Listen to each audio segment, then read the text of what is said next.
जय हिंद दोस्तों। आज हम इस वीडियो के माध्यम से समझेंगे कि आखिर क्यों चाइना के 94% की आबादी चाइना के इस ईस्टर्न पार्ट में रहती है और चाइना केवल 6% की आबादी चाइना के इस वेस्टर्न पार्ट में रहती है। ठीक है, और आगे हम ये भी जानेंगे कि आखिर क्यों जो चाइनीज़ गवर्नमेंट है वो यहाँ पे रहने वाले लोगों के खिलाफ रहती है, जिससे क्या होता है जो यहाँ पे रहने वाले लोग हैं ना वो भी चाइनीज़ गवर्नमेंट के खिलाफ होते हैं। ठीक है, जिससे क्या होता है कि जो यहाँ पे रहने वाले लोग हैं वो क्या करते हैं, अक्सर दंगा फसाद करते हैं। ठीक है, और बमबारी है, यहाँ तक कि आतंकवाद का सहारा भी लेते हैं। इसको समझने के लिए हम थोड़ा सा इंडिया की मैप को मतलब चाइना के मैप को समझते हैं। ठीक है, तो देखिए ये क्या है, हमारा चाइना है। आप अगर वर्ल्ड मैप देखेंगे तो वर्ल्ड मैप में आपको चाइना कुछ इस प्रकार का दिखाई देगा। ठीक है, और अगर आप देखेंगे तो यहाँ पे हमारा इंडिया होगा। ठीक है, यहाँ से इंडिया लग जाएगा नीचे और ये चाइना है। ठीक है, चाइना के इस भाग को हम लोग ईस्टर्न टेरिटरी कहते हैं। क्या कहते हैं? ईस्टर्न टेरिटरी, यानी कि पूर्वी भाग। और चाइना के इस भाग को बोलते हैं वेस्टर्न टेरिटरी। क्या बोलते हैं? वेस्टर्न टेरिटरी, यानी कि पश्चिमी भाग। चाइना में क्या है, जो ये वाला भाग है ना, ये पूरी चाइना का केवल 43% है। कितना है? 43% है। और जो ये वाला भाग है ना वो पूरी चाइना का 57% भाग है। ठीक है, ये ध्यान रखना, मतलब ये वाला जो भाग है वो बड़ा है। आपको चित्र में थोड़ा सा दिख रहा होगा कि ये बड़ा है, नहीं, ये भाग बड़ा है, ये क्या है, छोटा है। ठीक है, अब हम समझते हैं कि आखिर यहाँ पे केवल 6% की आबादी क्यों रहती है और यहाँ पे 94% के लोग रहते हैं। इसको समझने के लिए हम लोग थोड़ा सा पीछे चलते हैं। बात है सन 1935 की। कब? 1935 की। देखो थोड़ा सा यहाँ पे गौर करने वाली बात है। सन 1935 से पहले, कितने? 1935 से पहले कोई भी नहीं जानता था कि 94% लोग यहाँ रहते हैं और केवल 6% लोग यहाँ पे रहते हैं। सभी लोग आराम से रह रहे थे, जैसे चाइनीज जो लोग हैं वो आराम से रह रहे थे, ये मान करके कि हाँ हर जगह चाइना में समान भाव से लोग रह रहे हैं। जैसे कि हमारे इंडिया में हर जगह सभी लोग समान भाव से रह रहे हैं। ये तो नहीं है कि यहाँ किसी कंट्री में ज़्यादा रह रहे हैं, कहीं पे रह ही नहीं रहे हैं। ठीक है, तो क्या है, वैसे ही चाइना में सभी लोग समान भाव से रह रहे थे। फिर क्या हुआ सन 1935 में? कब? सन 1935 में क्या हुआ कि जो चाइनीज डेमोग्राफर था, एक चाइनीज डेमोग्राफर थे। ठीक है, जो चाइनीज डेमोग्राफर मतलब होता है, डेमोग्राफर को शब्द देखते हैं हम लोग, तो डेमोग्राफर मतलब होता है जनसांख्यिकी। क्या होता है? जनसांख्यिकी, यानी कि ऐसा व्यक्ति जो किसी भी देश की जनसंख्या का वर्णन करे, यानी कि बताए कि यहाँ कितनी जनसंख्या है, कहाँ पे रह रहे हैं, कितने लोग, कैसे, तो ये सब बताने वाले क्या बोलते हैं? डेमोग्राफर बोलते हैं। तो डेमोग्राफर क्या नाम था? हु होंगयांग था। क्या नाम था? Who Hongyang. तो ये जनसांख्यिकी जो ये थे ना, हु होंगयांग, इन्होंने क्या किया, 1935 में चाइना का दौरा कर रहे थे, यानी कि चाइना के हर जगह पे क्या कर रहे थे, घूम रहे थे। उन्होंने पाया कि यार चाइना में 94% लोग, कितने? 94% लोग यहाँ पे रह रहे हैं, यानी कि थोड़ा बहुत कम नहीं, पूरे पूरे। और केवल 6% लोग, कितने? केवल 6, मतलब गिने चुने लोग यहाँ पे रह रहे हैं। उन्होंने क्या किया, उन्होंने मैप उठाया चाइना का, और चाइना का मैप उठाने के बाद उस पर एक लाइन खींची। जो आपकी वाली लाइन दिख रही है ना, ये वाली, ये लाइन क्या कर दी उन्होंने? ड्रा कर ली। जब ये लाइन ड्रा कर दी, इस लाइन को हम लोग आज जानते हैं हीहे तेंगचोंग लाइन के नाम से। किसके नाम से?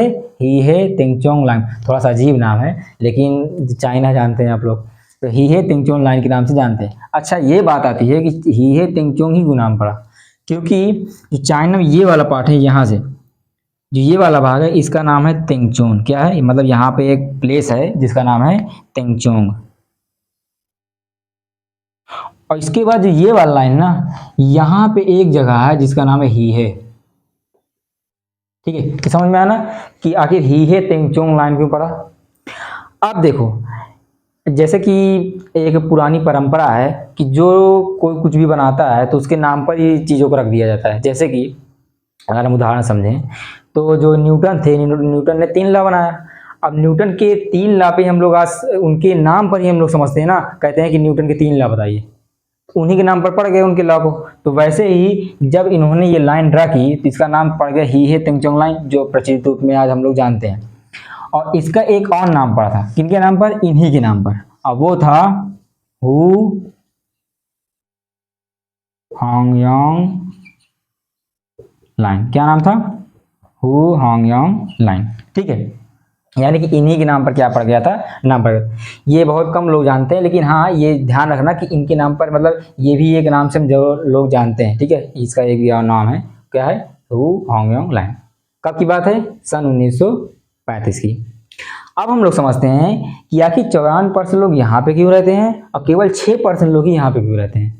ठीक है, तो इसके एक नहीं बल्कि तीन कारण हैं। कितने? तीन कारण हैं। कौन कौन से? देखिए, पहला है क्लाइमेट एंड ज्योग्राफी। क्या है? Climate and geography. दूसरा नंबर रिसोर्सेस यानी कि संसाधन, और तीसरा नंबर है कल्चर यानी कि संस्कृति। ठीक है, तो लाइन बाय लाइन समझते हैं हम लोग। पहला नंबर है, देखो इसको लिंक करके समझेंगे। ठीक है, पहला नंबर है क्लाइमेट एंड ज्योग्राफी। इसको थोड़ा समझते हैं। क्या है कि चाइना का ये वाला भाग है ना, ये वाला 57% वाला, इसमें क्या है कि जब सर्दी आती है यानी जब विंटर आता है तो विंटर में इसका तापमान माइनस में चला जाता है। माइनस में कितना जाता है? देखिए, -47 डिग्री फ़ारेनहाइट प्लस चला जाता है, मतलब -47 डिग्री से भी नीचे चला जाता है। और जब समर आता है यानी जब गर्मी आती है तो गर्मी में क्या होता है कि ये +40 डिग्री फ़ारेनहाइट पार कर जाता है, यानी कि 40 डिग्री पार कर जाता है। ये एक बहुत बड़ा कारण है जहाँ से यहाँ पे जो जनसंख्या वो कम है, क्योंकि सर्दियों में तो बहुत ज़्यादा सर्दी हो जाती है और गर्मियों में बहुत ज़्यादा सर्दी हो मतलब गर्मी हो जाती है। इसकी वजह से क्या है, यहाँ पे थोड़ा सा जो जनसंख्या वो कम है। और इसका एक और रीजन है क्लाइमेट पर ही। क्या होता है देखो, थोड़ा समझते हैं, इसको थोड़ा सा ध्यान समझिएगा, ये पेपर में भी आता है। देखो थोड़ा सीरियस कर देते हैं। क्या है कि आप लोग जानते हैं चाइना में जो ये वाला पार्ट है, ये जो पार्ट है, इसके बाद हमारा इंडिया शुरू हो जाता है। इसके बाद क्या होता है? हमारा इंडिया शुरू हो जाता है। तो इसके बाद इंडिया जाता है तो क्या होता है, जब इंडिया के उत्तरी भाग से कोई क्लाइमेट से, ये सपोज दैट ये बादल है, ठीक है, ये जो बादल होते हैं वो जब यहाँ से बरसात करने के लिए इधर जाते हैं, उस इंडिया के उत्तरी भाग से जब चाइना में जा रहे होते हैं तो क्या होता है, यहाँ पे आप लोग जानते हैं कि इंडियन हिमालय है। क्या है? यहाँ पे हमारा है इंडियन हिमालय। ठीक है, जो यहाँ पे क्या है, इंडियन हिमालय है। तो क्या होता है, जो चाइना, जो यहाँ पे बादल जा रहे होते हैं चाइना में, यहाँ पे अटक जाते हैं। क्या होता है, यहाँ पे अटक जाते हैं और आगे नहीं जा पाते हैं। इससे क्या होता है कि इस साइड तो बरसात होती नहीं है, यानी कि चाइना में इस साइड बरसात नहीं होती। अब जानते हैं आप, जब बरसात नहीं होगी तो क्या होगा? सूखा पड़ेगा। और जब सूखा होगा तो क्या होगा? हमारा रिसोर्सेज की कमी आएगी, यानी संसाधन कम होंगे। ठीक है, क्योंकि जब यहाँ पे कुछ उगेगा ही नहीं ढंग से, ठीक है, तो क्या होगा? रिसोर्सेज की हमारी कमी हो जाएगी। यहाँ पे लिंक करिएगा, क्लाइमेट से क्या हुआ? रिसोर्सेज की कमी हो गई, जिससे एक बहुत बड़ा कारण बन गया ना कि यहाँ पे जो जनसंख्या है वो कम हो गई। अब चूंकि यहाँ पे बारिश हो नहीं रही है, ठीक है, तो बारिश नहीं होगी तो क्या होगा? रेगिस्तान बनेंगे। भाई सूखा पड़ेगा तो रेगिस्तान बनेगा। तो इससे क्या हुआ कि यहाँ पे 3 बड़े बड़े रेगिस्तान पाए जाते हैं। क्या है? 3 बड़े बड़े रेगिस्तान। थोड़ा समझते हैं इसको। देखिए, जो पहला रेगिस्तान है वो यहाँ पे है, इस लाइन में, और एक रेगिस्तान है यहाँ पे कुछ इस क्षेत्र में, और एक रेगिस्तान है इस क्षेत्र में यहाँ पे। ठीक है, तो देखिए समझते हैं। जो ये वाला है, जो ये वाला पार्ट है, यहाँ पे है रेगिस्तान, जिस चीज़ को समझ लेते हैं। यहाँ पे है तिब्बत रेगिस्तान। कौन सा है? इसको हम तिब्बत डिजर्ट के नाम से जानते हैं। और जो यहाँ पे है ना, उसका नाम है टकला मकान डिजर्ट। ठीक है, थोड़ा सा अजीब नाम है, हंसी टाइप में, लेकिन ये है कि ये टकला मकान डिजर्ट है। ये क्या है? तिब्बत डिजर्ट है। और ये है ना, ये वाला भाग, जो यहाँ वाला भाग है, ठीक है, ये है गोबी डिजर्ट। क्या है? गोबी डिजर्ट। ठीक है, तो 3 बड़े रेगिस्तान कौन कौन से? एक हो गया टकला मकान, एक हो गया तिब्बतन, एक हो गया गोबी डिजर्ट। अब देखिए, अब हम थोड़ा समझ लेते हैं इन रेगिस्तानों के बारे में।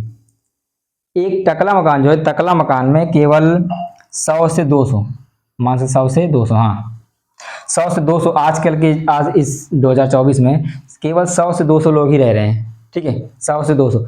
अब ये जो लोग हैं वो कौन है? तो बात है सन 1800, कब? 1820 में। 1820 में क्या हुआ कि एशियन इजिप्टियन जो थे, ठीक है, वो क्या किए, आकर के यहाँ पे रहने लगे। उन्हीं के जो ये वंशज है ना, वही 100-200 लोग जो रह रहे हैं उन्हीं के वंशज हैं। किनके? 1820 में आए हुए इजिप्टियन के। अब ये एक कल्चर बन गया कि अगर हम लोग जैसे यहाँ पे रह रहे हैं, हम लोग गांव में रह रहे हैं, कोई शहर में रह रहा है, ठीक है, तो जो जहाँ पे रह रहा है उसको वही चीज़ें पसंद होती हैं, तो एक कल्चर बन जाता है। ठीक है, और दूसरी बात, एक कारण ये भी है कि ये लोग यहाँ क्यों नहीं जा रहे हैं, ये यहाँ इसलिए नहीं जा रहे हैं क्योंकि यहाँ पे क्या है कि यहाँ की जो सरकार है वो इनको यहाँ पे जाने नहीं दे रही है, और दूसरा यहाँ वाले लोग यहाँ पे भी नहीं आ रहे हैं। क्यों? क्योंकि यहाँ पे प्रचुर मात्रा में संसाधन है, ठीक है, वस्तुएं हैं, खाने की चीजें, मतलब जो भी उपजाऊ जमीन है, इसलिए क्या हो रहा है कि यहाँ के लोग तो यहाँ कभी जिंदगी में नहीं आएंगे।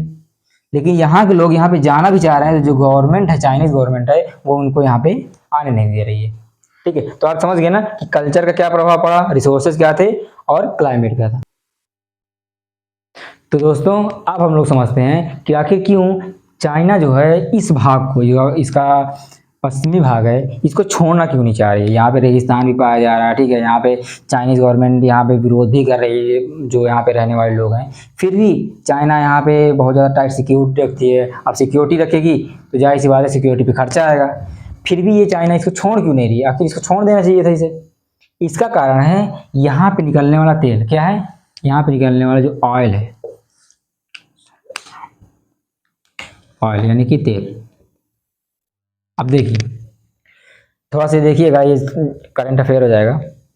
यहाँ पे जो तेल निकल रहा है ना, चाइना के इस भाग में भी तेल निकलता है, यानी कि चाइना जो ईस्टर्न पार्ट है ना, उस पर भी तेल निकलता है, लेकिन यहाँ पे कुछ मात्रा, जैसे यहाँ पे थोड़ा सा हो गया, ठीक है, यहाँ पे थोड़ा, मतलब कुछ ही जगहों पर तेल निकल रहा है, लेकिन यहाँ पे इसके लगभग 60 से 70 गुना ज़्यादा। ठीक है, यहाँ पे जैसे यहाँ पे तेल है, ठीक है, यहाँ पे है, इस भाग में, इसके इस भाग में तेल है, मतलब यहाँ पे बहुत प्रचुर मात्रा में तेल है।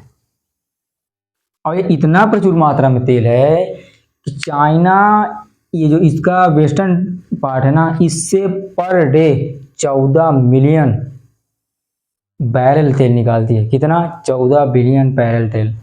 ठीक है, आप कल्पना कर सकते हैं, जिससे क्या हुआ कि जो चाइना है ना, कितना, ध्यान रखिएगा, 14.01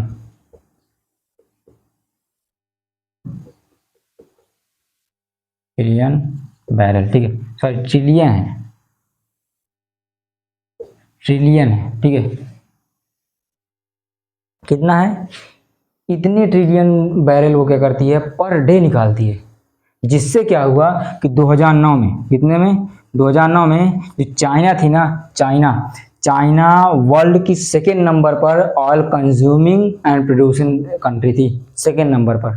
कब? 2009 में। तो ये बात आप ध्यान रखिएगा कि चाइना 2009 में सेकेंड नंबर पे ऑयल प्रोड्यूसिंग और कंज्यूमिंग क्या कहती कंट्री थी।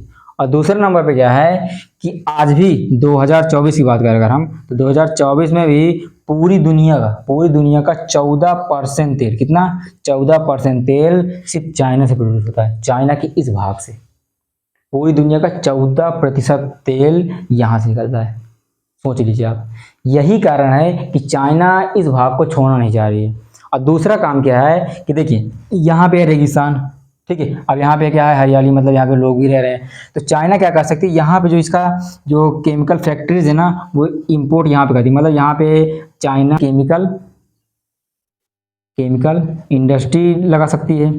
दूसरा क्या है, यहाँ पे 14% तेल जो दुनिया का निकल रहा है वो अलग बात है, यानी कि 14 ट्रिलियन। और तीसरा नंबर क्या है कि अगर यहाँ से तेल निकल रहा है, ठीक है, वो भी पूरी दुनिया का 14%, तो ये क्या कर रहा है, इस चाइना इकोनॉमी पर प्रभाव भी डाल रहा है। अब जाहिर सी बात है कि अगर इतना ज़्यादा तेल निकलेगा तो इसकी आमदनी तो बढ़ेगी। अब देखिए, आमदनी तो बढ़ रही है, लेकिन आज भी जो चाइना है, चाइना यहाँ पे रहने वाले लोगों को क्या करती है, जुल्म करती है, ठीक है, ना इनको किसी चीज़ में हिस्सेदारी दिया जाता है। तो आपको समझ में आ गया ना, यहाँ पे इतने 54% लोग क्यों रह रहे हैं और यहाँ पे 6% लोग क्यों रह रहे हैं। आपको ये भी समझ में आ गया कि आखिर चाइना यहाँ पे इसे छोड़ना नहीं चाह रही है, ठीक है, यहाँ पे केमिकल इंडस्ट्रीज लगा रही है। अब अगर ये वीडियो आपको पसंद आया हो, इस वीडियो को लाइक, शेयर एंड सब्सक्राइब करना मत भूलिएगा।